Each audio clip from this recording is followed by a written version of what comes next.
Okay, because you're always asking me, Gina, what dating app should I use? Today, I'm going to rattle off the list as well as my opinions on each one. All right? Okay, if you've watched any of my videos before, you know that I always talk about Bumble and Hinge as the go-tos. Now, I do believe they are the best. Why? Because all roads lead to Bumble and Hinge. Everybody is there.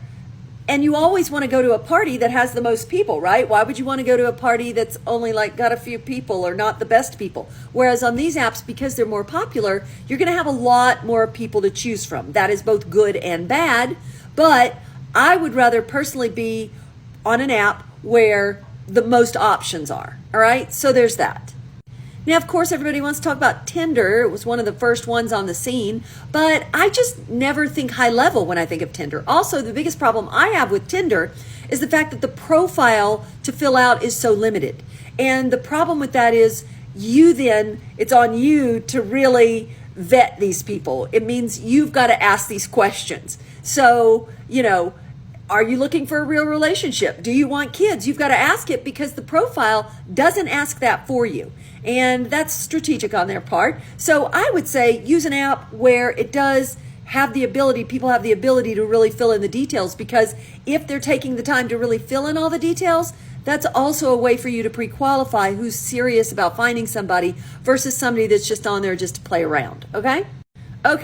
And now you have the League, and I know a lot of people like the League, but it is limited matching.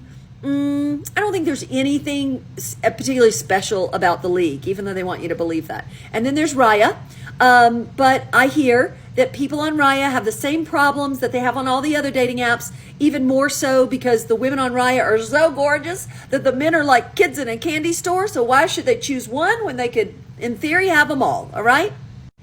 Coffee Meets Bagel's been around for a while. I think they do pretty well. I don't personally ever talk to anybody that's using Coffee Meets Bagel, so I don't have a strong opinion about it. OkCupid, eHarmony, they're just old school. Match.com, these are all what I consider like your grandpa's, dating apps, dating sites. And Facebook dating, oh my God, I call that like inmate dating, because you might as well be dating like men who are in prison. That's just what they look like, just incredibly low level. Now, saying that, I know people who've probably met people and fallen in love and married people from all the sites I've mentioned. So you have to test it for yourself to see which one is better for you, because depending on where you live also is a factor in who's going to show up on the dating apps. Okay, so test them for yourself and see. I hope it helps.